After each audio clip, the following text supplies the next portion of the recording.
Boa tarde, irmãos e irmãs, colegas da Pastoral da Saúde. Eu sou a professora Noemi, eu sou bióloga e vou fazer uma pequena colaboração no encontro de formação. Gostaria muito de estar aí com vocês, participando, mas por problemas de saúde, não fui liberada a fazer uma viagem de 500 quilômetros. Mas o importante é a gente falar sobre um assunto muito pertinente, sobre as mudanças climáticas. Nós sabemos que no próximo ano, a nossa campanha da fraternidade, e a CNBB foi muito feliz, como sempre, nos temas, em 2025. O tema vai ser fraternidade e ecologia integral. E o nosso lema, né, da campanha será Deus viu que tudo era muito bom, do Gênesis. Então, é um assunto muito pertinente para a nossa campanha da fraternidade, as mudanças climáticas, aonde se discute, né, tem uma questão ambiental fundamental para a nossa sobrevivência. Como nós vimos em Gênesis, né, começa, o lema da nossa campanha, Deus viu que era tudo muito bom e possibilitou que a nossa espécie humana pudesse usufruir de todas essas benesses, né? Mesmo que a gente tenha sido uma das últimas espécies a aparecer no planeta Terra, mas todas as coisas boas que Deus fez na natureza, Ele nos permitiu que a gente usasse, mas que nós usássemos com sabedoria. Então, nós vamos começar a falar sobre as mudanças climáticas. Mudanças climáticas. Por quê? Então, nós estamos vivenciando, né, mudanças climáticas. Aqui eu mostro dois símbolos importantes das mudanças climáticas. Nós costumávamos falar do urso polar, né, do derretimento de geleira, e esse ano nós fomos surpreendidos com uma grande catástrofe influenciada pelas mudanças climáticas. E nós temos aqui no Rio Grande do Sul, onde foi tema internacional, um símbolo de resistência que é o cavalo caramelo. Então, é sobre isso que nós vamos falar. Então, mudanças climáticas, por quê? Mudança climática é uma mudança física no planeta, aonde tem a ver a questão da temperatura, das chuvas, a questão hidrológica e etc. Então, inicialmente, nós só falávamos em mudanças climáticas. Eu lembro que eu estou aposentada, eu era professora de biologia na escola estadual, na universidade, na Unijuí, e a gente falava em mudança climática apenas, né, do que acontecia, já tinha essas previsões de seca na Amazônia, grandes chuvas no Rio Grande do Sul, mas se falava que estava mudando o clima do mundo, né? Daí nós agora já chegamos e concluímos que existe uma grande crise climática, uma crise do nosso clima que envolve todos os biomas do planeta Terra. Por isso, hoje, nós falamos principalmente em emergência climática. É emergência, é para ontem o que nós precisamos fazer para que o nosso planeta continue a ter vida. Então, hoje se fala em emergência porque é emergente, Não dá para deixar para amanhã, nós já estamos há muito tempo para trás e as coisas já deveriam estar acontecendo. Então, mudanças climáticas podem tornar, no caso, eu vou iniciar falando de uma notícia dessa semana, onde se diz, eu vi nas redes sociais, pessoal, e eu acho que tem que ser de forma bem dinâmica, de forma assim que as pessoas fiquem realmente com medo, porque é assustador. Então, nessa semana, esteve presente dos maiores cientistas brasileiros no 4º Summit Ambiental Internacional, no Hospital Moinhos de Vento, e ele colocou uma frase que é fundamental, que nós precisamos refletir sobre ela. Mudanças climáticas podem tornar o Rio Grande do Sul inabitável em breve, diz em Porto Alegre um dos maiores meteorologistas, cientistas do Brasil. Essa foi uma matéria do Zero Hora do dia 5 desse mês. Então, é preocupante. Para nós entender mudança climática, nós precisamos refletir. Hoje só vou deixar essas indagações para que cada um de vocês, das suas comunidades, do seu ambiente familiar, do seu ambiente de trabalho, reflitam. E é importante que a gente tenha conhecimento, e o conhecimento que a gente tem, que a gente vai construindo sobre esses assuntos, que estejam relacionados às mudanças climáticas, que é um tema de urgência. Então, primeiramente, nós temos que lembrar todo o processo de fotossíntese, né? Qual é a importância? Nós temos que saber o que é o efeito estufa. Quais os gases que provocam o efeito estufa? O que é aquecimento global? Por que estão acontecendo mudanças climáticas? E, com tudo isso, que mundo vamos deixar para as futuras gerações? Então, isso ficaria como uma reflexão depois da nossa conversa, depois da contribuição, que nós voltamos para as nossas comunidades e começamos a refletir sobre isso. O próprio Papa Francisco, se nós observarmos em quase todas as suas falas, ele fala muito sobre a questão ambiental, muito preocupado com a nossa sobrevivência, e ele escreveu a encíclica Laudato Si, que eu vou colocar no final como uma sugestão de leitura. Só para relembrar bem rapidinho, não quero me estender muito, a fotossíntese. Todos nós estudamos na vida, né?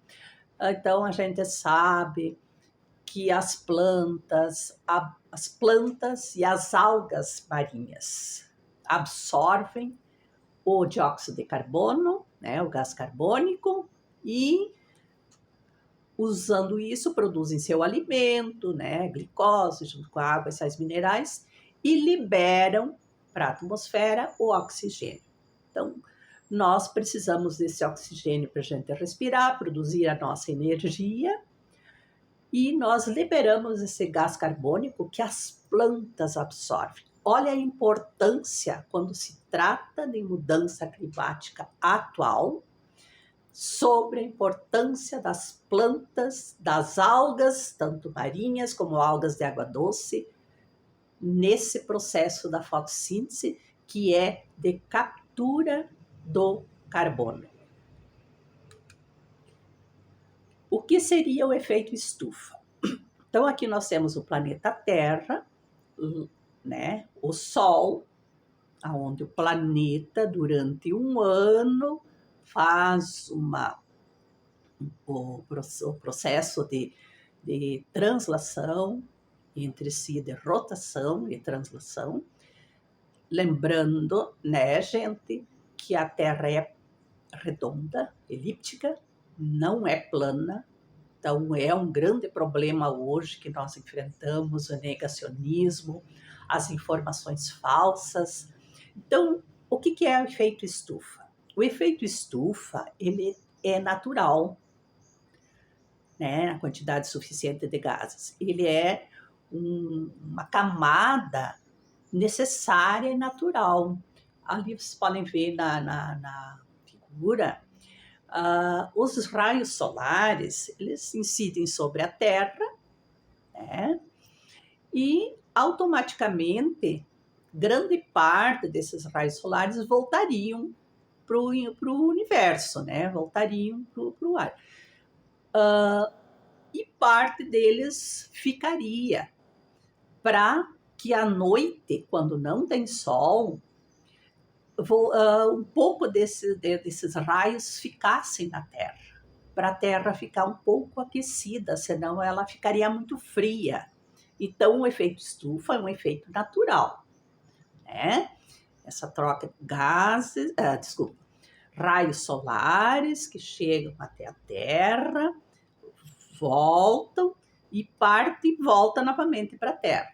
E parte voltaria e precisa voltar para a atmosfera. Mas o que acontece? Por que esse efeito estufa hoje ele está desequilibrado? Ele está fazendo com que esses raios solares que deveriam voltar para a atmosfera, eles não voltem e fiquem voltando todos para a Terra. E isso está fazendo com que a Terra aqueça. Por isso que a gente está falando em aquecimento global. Global, porque em todo o planeta está acontecendo, né?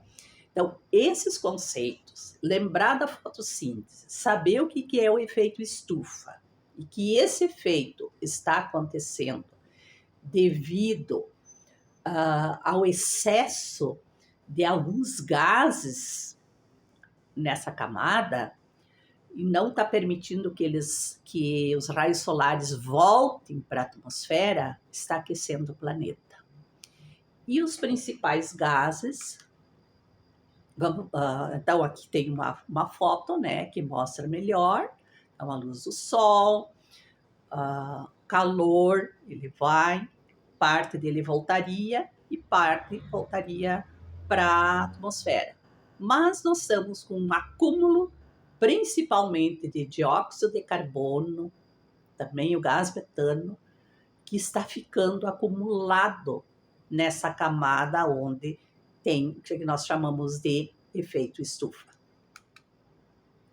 Para nós entendermos melhor, vamos só recapitular. Por que esses gases, da onde eles vêm, que estão se acumulando, formando o efeito estufa, em que não haja possibilidade das trocas de raios solares.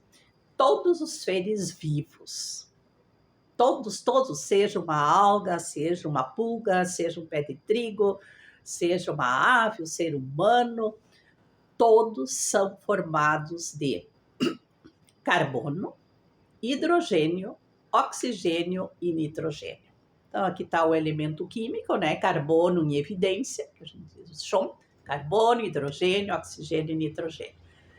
Todos os seres que viveram há milhões de anos atrás, que alguns nós encontramos fósseis, que outros se transformaram em petróleo, em hulha, em grafite, todos tinham uma concentração grande de petróleo porque eram formados a partir de seres vivos que viveram há milhões de anos atrás.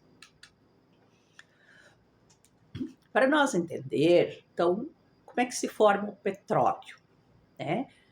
O petróleo se formou, né, a partir da decomposição de seres vivos que viveram há milhões de anos atrás, né? Esses seres vivos foram se decompondo.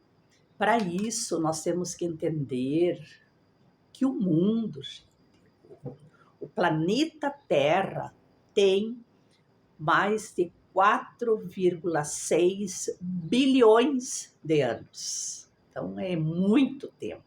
Nós somos assim, nós só entendemos muitas vezes o mundo que nós estamos vivendo.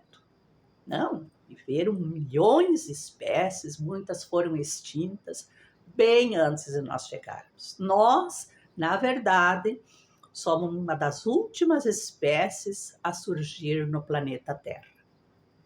Então, esses seres vivos viveram milhões de anos atrás e foram se decompondo, formando vários produtos, né? A hulha, o carvão, o petróleo, o diamante. E o ser humano descobriu que esse petróleo ele era importante, que ele produzia muita energia e começou a usar a partir da Revolução Industrial, porque o petróleo nós temos dados que já foram usados lá dentro do tempo dos egípcios. Mas na Revolução Industrial, quando começaram as grandes fábricas, o ser humano descobriu que era um potente produtor de energia. E descobrimos os combustíveis fósseis, que é a gasolina, óleo diesel, que usamos nos nossos carros, nas nossas indústrias, na nossa agricultura. Então, o que nós... Só voltando. O que nós fizemos, gente? Aquela quantidade de carbono que existia nos seres vivos, toda essa história do planeta Terra, nós pegamos, ela estava concentrada no fundo dos mares, em alguns lugares subterrâneos da própria Terra. Descobrimos esses poços de petróleo e usamos como energia. Então, nós tiramos todo aquele carbono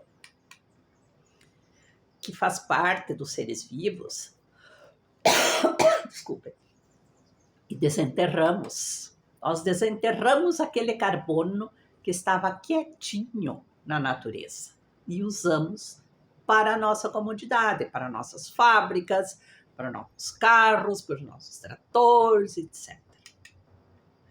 Então, isso aconteceu a partir da Revolução Industrial.